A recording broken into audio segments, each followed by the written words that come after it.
Good morning. It's time for our daily devotion.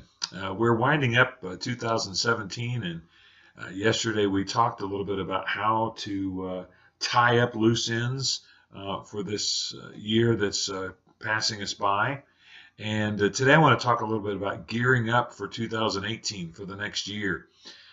These are good principles for everyone, but they are especially good when you are approaching the new year from a spiritual perspective. And so I hope that you'll take note of these things. They won't give you a perfect year, but they certainly will help the year to be better, I think. The first is to get a word. Get a word.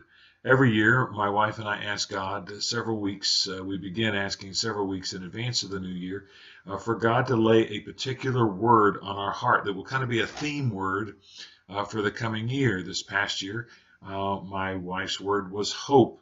And so I got her a journal that had the word hope on the front of it. We talked about hope every time we heard the word or saw the word somewhere. And it kind of gave us something to revolve our thoughts around, and it gave us a perspective on the whole year.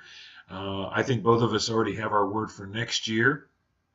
And so we'll be looking for that word. Every time it pops up, we'll think God's reminding us that this is the word for the year. This is where our focus should be. This is what we should be thinking about. This is what we should be allowing to kind of percolate down through our spirit and shape our thoughts and shape our spiritual journey. So first of all, it's not too late. You still have a few days left.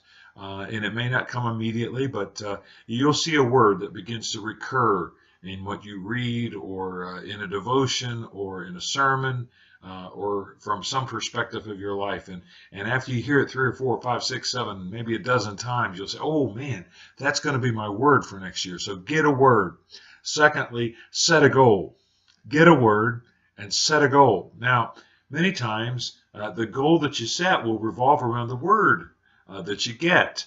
And I think that's good, because God will lay a word on your heart that will shape the year to come, that will aim you in the direction that you need to go in accomplishing the goals that God puts on your heart to do. A lot of people don't do goals. A lot of people don't do resolutions. I don't generally call them New Year's resolutions, but this year I'm setting some very specific goals about my health, about my finances, about several different things as I'm kind of approaching the time in my life where I have to start thinking about some things differently than I ever have before.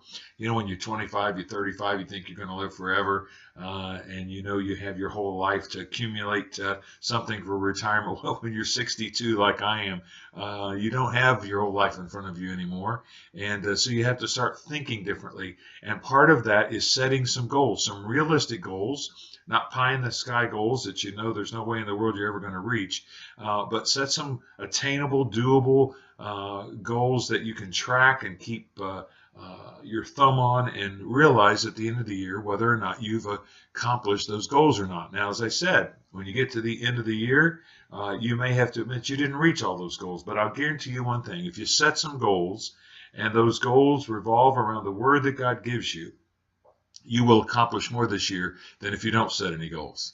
So get a word, set some goals, and then lastly, let it happen. Let it happen. Don't make it happen. Let it happen. One of the things I found in my life is that if I try hard enough, and I work hard enough, and I grit my teeth long enough, and I clench my fists hard enough, I can accomplish almost everything.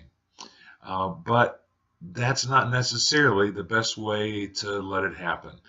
Because some of the things that I force, that I make happen, that I determine by my own strength, my own abilities, my own doing, turn out to be pretty tainted, pretty shallow, and pretty short-lived.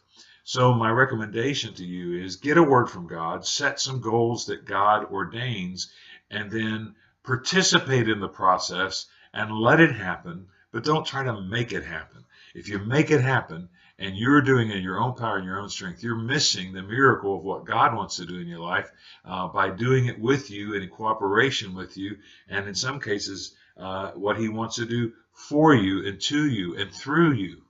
And so I encourage you in the next couple of days to get a word, to set some goals and then to let it happen with God's help and with God's cooperation in your life.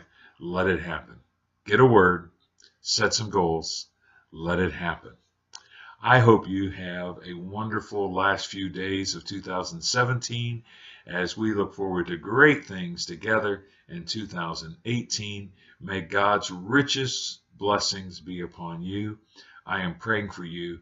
I ask you to please pray for me as I lead our church together.